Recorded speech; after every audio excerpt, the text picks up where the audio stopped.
ICT corner থেকে সবাইকে স্বাগতম জানাচ্ছি। সমন্বিত উপবৃত্তির ডাটা এন্ট্রির সময় বাড়ানো হয়েছে।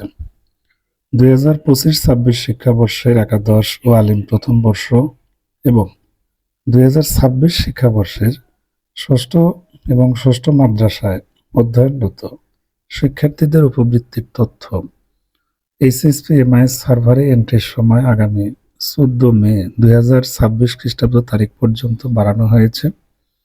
পূর্ববর্তী নোটিশ অনুযায়ী 7 মে 2026 তারিখ উপবৃত্তির তথ্য এন্ট্রি এবং উপজেলায় জমাদানের শেষ সময় নির্ধারিত ছিল, কিন্তু কর্তৃপক্ষ আজকে সার্বিক পরিস্থিতি বিবেচনায় উপবৃত্তির তথ্য এন্ট্রি, উপজেলায় জমাদান এবং রিপোর্ট প্রিন্ট সার্বিক কাজের সময় আগামী 14/5/2026 তারিখ পর্যন্ত বর্ধিত করা হয়েছে। আপনারা যারা উপবৃত্তির তথ্যগুলো উপজেলায় প্রেরণ করেছেন তাদের ধন্যবাদ। যারা এখনো প্রেরণ করেননি বা যাদের এন্ট্রি এখনো সম্পন্ন হয়নি, আশা করছি নির্ধারিত সময়ের মধ্যে আপনারা উপবৃত্তির তথ্য এন্ট্রির কাজ সম্পন্ন করতে পারবেন। তবে সবার প্রাণের দাবি, তথ্য এন্ট্রির প্রথম পৃষ্ঠা এডিটের সুযোগ দিলে সবচেয়ে ভালো হতো, কারণ অনেক শিক্ষার্থীর রেজিস্ট্রেশন এবং অ্যাকাউন্টের তথ্য ভুল থাকার কারণে শিক্ষার্থীদের ডাটা ভুল এন্ট্রি হয়েছে। এমত অবস্থায় অন্য শিক্ষার্থীকে এন্ট্রি করা যাচ্ছে না। সো এই ভিডিওর মাধ্যমে কর্তৃপক্ষের কাছে বিনীত অনুরোধ থাকবে, অবশ্যই উপবৃত্তির এন্ট্রিকৃত সকল তথ্য এডিটের সুযোগ দেওয়া হোক, কারণ এডিটের সুযোগ দিলে সবাই তাদের এন্ট্রিতে ভুল তথ্যগুলো সংশোধনের সুযোগ পাবে। সেই সাথে জেনে রাখা ভালো, আজকে রাতেই মূলত উপবৃত্তির সময় বৃদ্ধি সংক্রান্ত যে অফিসিয়াল চিঠি, সেটি সমন্বিত উপবৃত্তি কর্মসূচি অর্থাৎ প্রধানমন্ত্রীর শিক্ষা সহায়তা ট্রাস্টের ওয়েবসাইটে পাওয়া যাবে।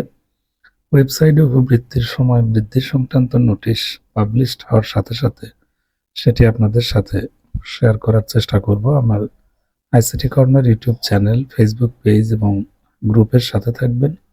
উপবৃত্তি এবং শিক্ষামূলক তথ্য সবার আগে পাওয়ার জন্য অবশ্যই আইসিটি কর্নারের সকল প্ল্যাটফর্মের সাথে যুক্ত থাকার অনুরোধ রইল। আর আপনি উপজেলায় উপবৃত্তির তথ্য প্রেরণ করলে সেটি আর এডিটের সুযোগ পাবেন না। সুতরাং যদি কোনো শিক্ষার্থীর তথ্য এন্ট্রিতে কোনো ধরনের ভুলভ্রান্তি থাকে, তাহলে অবশ্যই উপজেলায় তথ্য প্রেরণের পূর্বে সেগুলো কর্তৃপক্ষ যথাসময়ে আশা করছি এডিট অপশন উন্মুক্ত করে দিবে। সকল তথ্য সঠিকভাবে এন্ট্রি করে রিপোর্ট প্রিন্ট করবেন এন্ট্রিকৃত শিক্ষার্থীদের, এবং এন্ট্রিকৃত শিক্ষার্থীদের রিপোর্টের সাথে অনলাইনে এন্ট্রিকৃত তথ্য মিল আছে কিনা সেটা শতভাগ নিশ্চিত হয়ে তারপর সবগুলো উপবৃত্তির তথ্য একবারে সিলেক্ট করে উপজেলা মাধ্যমিক শিক্ষা অফিসে প্রেরণ করবেন। এটাই হচ্ছে ব্যাপার।